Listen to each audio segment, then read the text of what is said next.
हमारे इतिहास में ऐसी कई सारी एम्पावर्ड महिलाएं हुई हैं जिन्होंने अपनी तपस्या के बल से ईश्वर के नियमों को भी बदल के रख दिया। जैसे कि देवी सावित्री यमराज से अपने पति सत्यवान को छुड़ा कर ले आई थी। आज जो मैं आपको कथा सुनाने वाली हूँ ना, वो है देवी शांडिली की। उनके पति का नाम कौशिक था। वो जाति से ब्राह्मण थे। कौशिक की शारीरिक स्थिति कुछ ठीक नहीं थी। उन्हें कोढ़ का रोग हो गया था, लेकिन फिर भी शांडिली पूरी निष्ठा के साथ अपने पति की सेवा में लगी रहती थी। ब्राह्मण कौशिक की मानसिक स्थिति भी धीरे धीरे कुछ खराब हो रही थी। एक बार ब्राह्मण ने अपनी पत्नी से बोला कि शहर में एक नृत्यांगना आई हुई है, मुझे उसका गाना और नृत्य देखने जाना है। कौशिक ब्राह्मण शरीर से तो लाचार ही थे, वो चल फिर भी नहीं सकते थे, लेकिन शांडिली ने अपने पति की इच्छा का मान रखते हुए उन्हें ले जाने का प्रयत्न किया। उन्हें सहारा देकर ले जाने लगी। रात्रि का समय था और रास्ते में ना एक ऋषि तपस्या कर रहे थे। गलती से ब्राह्मण कौशिक का पैर उन ऋषि को लग जाता है और ऋषि वहीं के वहीं ब्राह्मण को श्राप दे देते हैं कि तूने मुझे कष्ट दिया है, अब तू कल का सूरज नहीं देखेगा। यह सुनते ही देवी शांडिली दुख से भर जाती हैं और कहती हैं कि अगर मैंने अपने पति की सेवा पूरी निष्ठा से की है तो कल सूर्योदय नहीं होगा।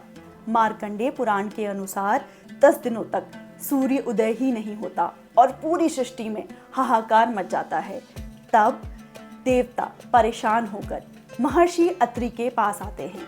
महर्षि अत्रि उन्हें अपनी पत्नी देवी अनुसुईया के पास ले जाते हैं और देवी अनुसुईया उनकी मदद करती हैं। वो देवी शांडिली के पास जाती हैं और उनसे कहती हैं कि आप अपना श्राप वापस लें, मैं अपनी तपस्या के बल से आपके पति को जीवन दान भी दूंगी और एक स्वस्थ शरीर भी दूंगी। अब ये कथा मैंने आपको क्यों सुनाई? क्योंकि रामायण में तो ये कथा वर्णित ही नहीं है, ये तो मार्कंडेय पुराण से ली गई है। क्योंकि आगे जो मैं आपको बात बताने वाली हूँ उसका इस कथा से लेना देना है। तो श्री रामचंद्र जी जब चित्रकूट छोड़कर जाते हैं ना, तो वन में सबसे पहले महर्षि अत्रि के आश्रम में जाते हैं। महर्षि अत्रि उन्हें बेटे की तरह प्रेम करते हैं। उन्हें अपनी पत्नी अनुसुईया से भी मिलवाते हैं। श्री राम, इनसे मिलिए, ये हैं मेरी पत्नी देवी अनुसुईया। ये बहुत बड़ी तपस्विनी हैं।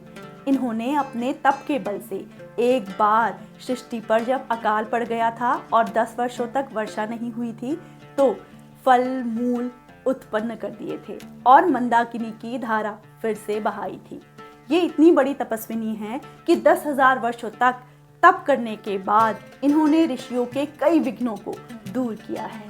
एक बार देवताओं की मदद करने के लिए इन्होंने 10 रातों के बराबर एक रात बनाई थी और ये हमारी पहली वाली कहानी से संबंधित है, जब देवी शांडिली के श्राप के कारण 10 दिनों तक सूर्योदय ही नहीं हुआ था।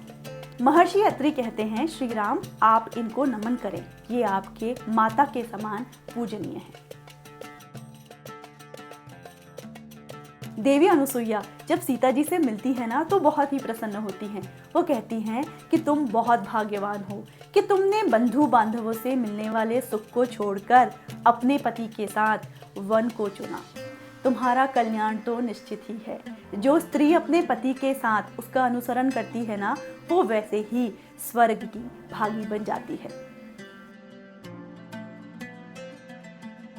माता अनुसुईया देवी सीता से इतनी प्रसन्न होती हैं कि वो उन्हें आभूषण, वस्त्र, अंगराग और अनुलेपन देती हैं और कहती हैं कि ये हमेशा ही निर्दोष और निर्विकार रहेंगे।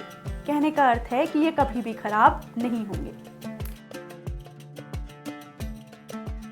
आज के इस एपिसोड से ना 2 बातें पता लगती हैं। पहली तो ये कि स्त्रियों को हमेशा से ही वस्त्र, आभूषण, अनुलेपन ये सब पसंद रहा होगा और उपहार लेना देना भी स्त्रियों ने ही शुरू किया होगा, जो आज तक चले आ रहा है।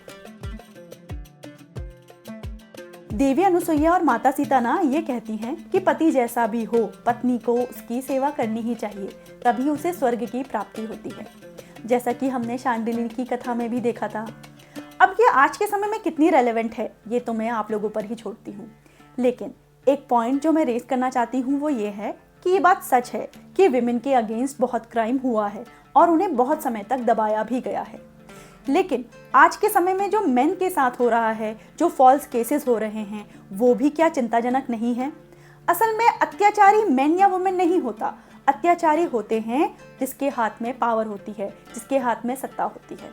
अगर महर्षि अत्रि के पास जब देवी देवता आए और बोलने लगे कि भाई हमें समस्या है, और महर्षि अत्रि माता अनुसुईया को ये कह देते कि भाई तू जा अंदर काम कर, ये मैं देख लूंगा, तो माता अनुसुईया अपनी तपस्या का बल तो नहीं दिखा पाती ना।